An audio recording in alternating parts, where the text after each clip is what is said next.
بسم اللہ الرحمن الرحیم۔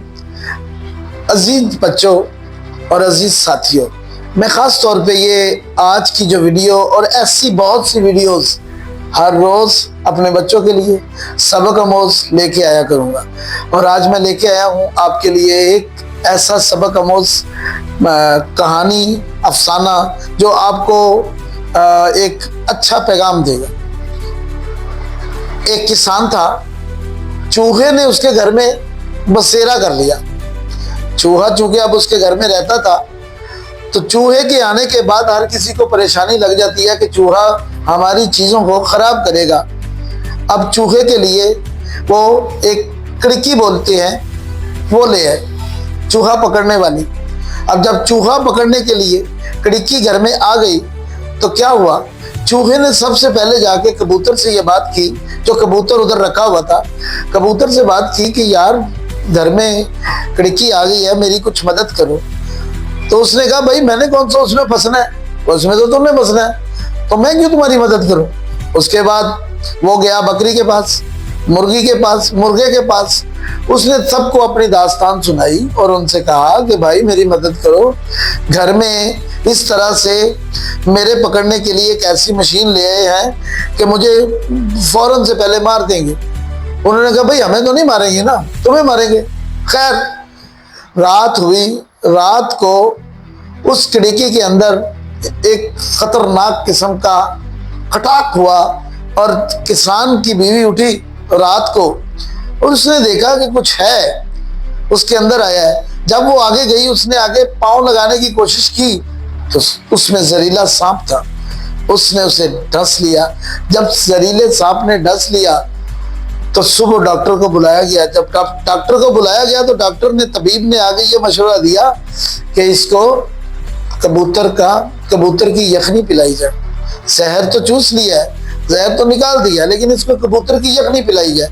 اب کبوتر کو ذبح کیا گیا اور کبوتر کو فوراً سے پہلے اس کے اندر ڈالا گیا۔ جب اسے ذبح کیا جا رہا تھا تو فوراً اسے یاد آیا کہ چوہے نے تو مجھے بتا دیا تھا یہ کڑکی آ گئی ہے، اب میرے لیے خطرناک ہے۔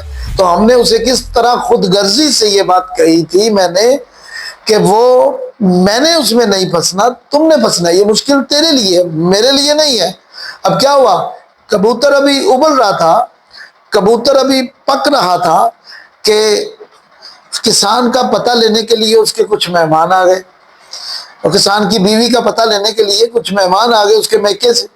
جب اس کا پتہ لینے آئے تو مرغا پکڑا گیا۔ اب جب مرغے کو ذبح کرنے لگے تو مرغے کو بھی یاد آ گیا کہ میرے ساتھ بھی ایسے ہی ہوا تھا، چوہے نے تو مجھے بھی درخواست کی تھی۔ اب چوہے نے چونکہ مجھے بھی درخواست کی تھی، میں نے اس کی کوئی مدد نہیں کی، اب میری مدد کو کون آئے گا۔ انہوں نے اسے ذبح کیا اور اسے بھی پکا لیا۔ اب جب پک گیا، وہ کھا لیا، تو 2-4 دن بعد کسان کی بیوی مر گئی۔ جب کسان کی بیوی مر گئی، اب بکرے کی باری آئی۔ اب اس کے ختم پر بکرے کو ذبح کیا گیا۔ جب بکرے کو ذبح کرنا تھا تب اس کے بھی ذہن میں یہی بات آئی کہ بھائی جس وقت یہ چوہا مشکل میں تھا، اس نے اس مشین کے بارے میں، اس مصیبت کے بارے میں مجھ سے بھی ذکر کیا تھا، اور میں نے خود غرضی سے کہا تھا کہ یہ میری کسی پرابلم کے لیے نہیں ہے، مجھے پریشان کرنے کے لیے نہیں آئی ہے، یہ تو تمہیں پریشان کرنے کے لیے آئی ہے، تم جانو، تمہاری مصیبت جانے۔ تو نتیجہ کیا نکلا، بکرا بھی ذبح ہوا اور اسے بھی کھلا دیا گیا۔ اب دوستو اس کہانی سے جو سبق ملتا ہے، بچوں اس کہانی سے جو سبق ملتا ہے وہ سبق کیا ہے؟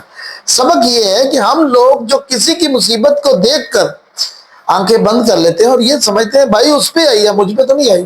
بھائی آج اگر قضا اس کے گھر میں ہے تو قضا ہمارے گھر میں بھی آ سکتی ہے۔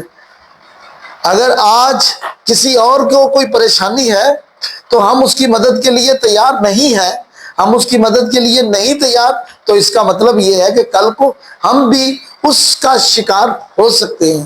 تو اس لیے آج کے اس خود غرضی اور لالچ کے دور میں ایک دوسرے کی مدد کرنا سیکھیں، ایک دوسرے کے لیے جینا سیکھیں، کیونکہ انسانیت کا نہ تو کوئی مذہب ہے، نہ کوئی انسانیت کی کوئی پہچان ہے۔ انسانیت کی صرف ایک ہی پہچان ہے اور وہ ہے درد دل۔ ایک دوسرے کے لیے درد دل رکھنا، ایک دوسرے کا احساس کرنا، ایک دوسرے کا پیار کرنا، ایک دوسرے کے لیے جینا۔ زندگی میں سب اپنے لیے جیتے ہیں، اپنی فکر کرتے ہیں، لیکن کوئی بھی کسی کی مصیبت میں کسی کے کام آنے کو تیار نہیں۔ تو دوستو آج سے وعدہ کرو کہ آپ بھی جب بھی کوئی مصیبت میں مشکل میں پھنسا ہوگا تو اس کی مدد کے لیے تیار رہو گے۔ فما علینا الا البلاغ المبین۔ خدا حافظ۔